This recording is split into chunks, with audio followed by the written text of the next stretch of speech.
Hi and welcome to the final instalment of our AI music course with AMPOLLO and Studiospares. Now in this final episode we're going to be talking with Jolly about the future of AI. What can we expect, what's in store for us and how can we use it? So this is a really good one. Great to make it to the end with you guys. If you haven't already, check out the links below, download the AMPOLLO app for free or use one of the QR codes that you've seen in the videos. Really can't wait to see you in the app. It's been great to spend this time with you. If you have any questions, hit us up on Instagram at AMPOLLO_music. Hope you enjoy this final episode. I've been Rebekah and see you soon. Okay, so now you've been with us, we've discovered what generative audio is, we've looked at some real life examples, we've even had a bit of a play around that if we were gonna make a song and create the artwork and distribute it into the world, what that process might look like and how quick it is. Whether it's good or bad is a different question, but how you can use those tools. So as we round up, we're going to start talking about the pros and cons of generative audio and how it's going to look for us in the future. So I guess the first thing that everyone, and it's in the news, it's always going to be very topical, is kind of legals, isn't it? The copyright around it. And what do you know about that? It's tricky with generative audio because the content being produced isn't necessarily from any one particular artist, so it's amalgamated from literally millions of sources and miniature sources, big sources, all sorts of things. So it's very tricky to kind of really say what the legalities are, and they're changing the whole time. There are cases in the news every week, every month, and you know it's quite likely that there are going to be people who are very unhappy with generative audio. It's really important to bear in mind that it's not something that is here to disrupt. It's here to be an aid and to be a tool for people, for musicians and for non-musical people alike. And it's not here to replace musicians, it's here to be an aid to them. We were talking before about that example of Photoshop. Yes, I mean, Photoshop, the internet, all of these new technologies, they come across as very intimidating when they first come out into the public domain. And exactly the same thing is happening with AI, not just with generative audio, but with generative imagery, video, all the way through. So it's really important to understand that they will be tempered, as I say, I guess, to become a tool for people rather than something that overtakes the creative process. So it's more about kind of embracing it. And this is why we're doing things like this. We're working in this space with AMPOLLO, and it's great to kind of start airing those conversations. So let's talk a little bit about AMPOLLO and where that's going and how we're positioning ourselves.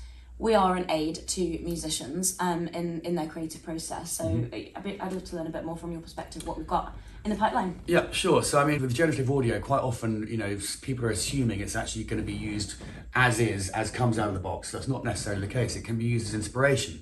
So, say you're not quite sure how you want the drums to sound, you could create 10 different versions of your drum track with generative audio and pick which one is kind of more aligned with what you want and then play it yourself. So it's literally used as an inspirational tool rather than physically being put into the song. So, that's just one example of how it's not there to replace the musician, it's there to inspire and aid. Yeah, okay. At the moment with AMPOLLO, can we just talk about some of the features that we've got? We're moving into to generative audio. At the moment, how is AI, aiding our app and our thousands of users? Yep. So I mean, we've got the most sort of obvious form would be the demixing, the source separation, and that again we've got at the moment we've got 6 tracks and we're expanding that all the time to include we're just working on strings and woodwind and brass, etc.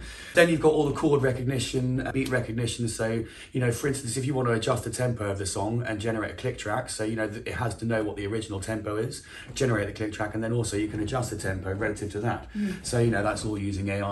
We've also got the generative audio coming in as well. So, there are plenty of manifestations of AI within the app. Yeah, it's very cool. I've also heard there's going to be some cool Snapchat-esque filters on our feed. Yeah, so a bit of augmented reality, is coming our way, and that's including changing your background to putting a mask on your face if you're not so confident in front of the camera. Yeah. Plenty of options. Yeah.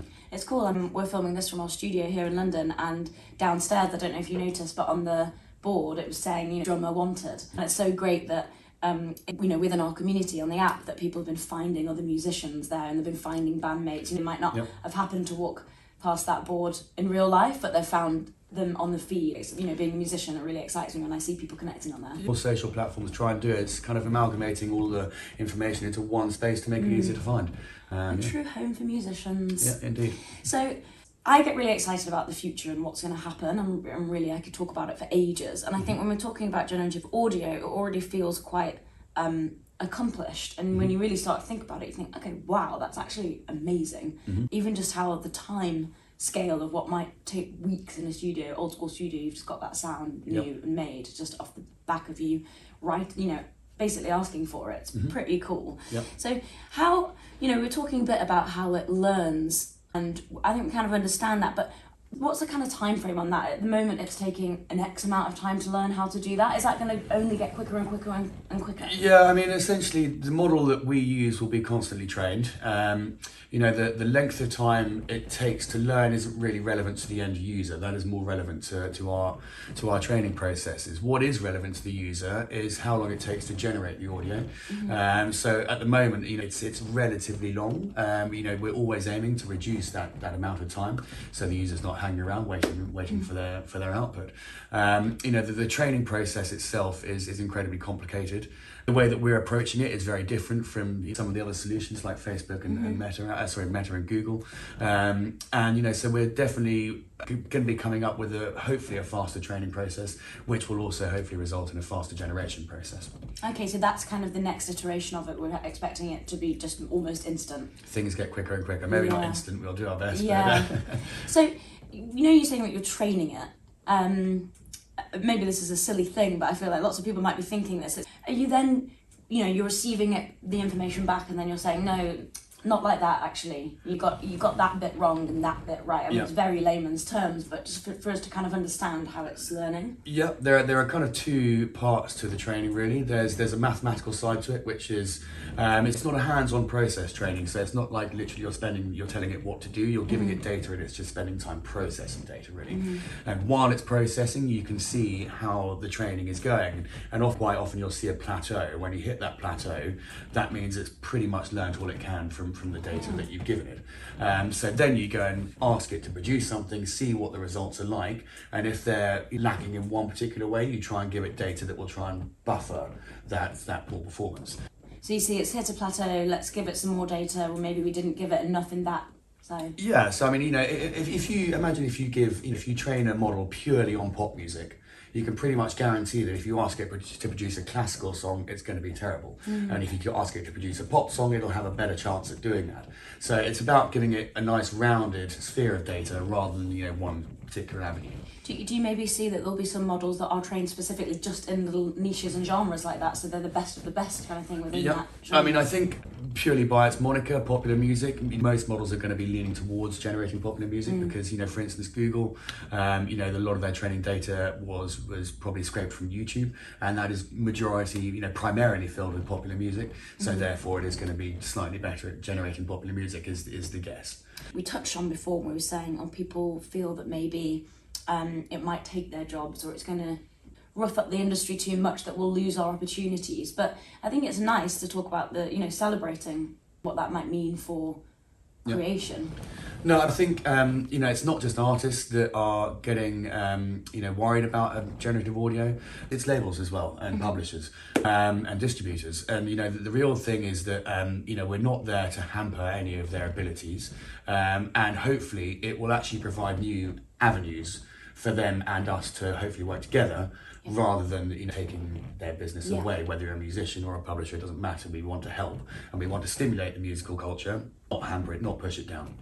Okay, yeah, and I think a nice part of AMPOLLO, and this is new, and it's a new iteration for all of it's almost, I keep saying it, this is not, don't quote me on this, but it's kind of like the internet again, isn't it, with this rise in AI. It's so big in terms of what it means just even for society.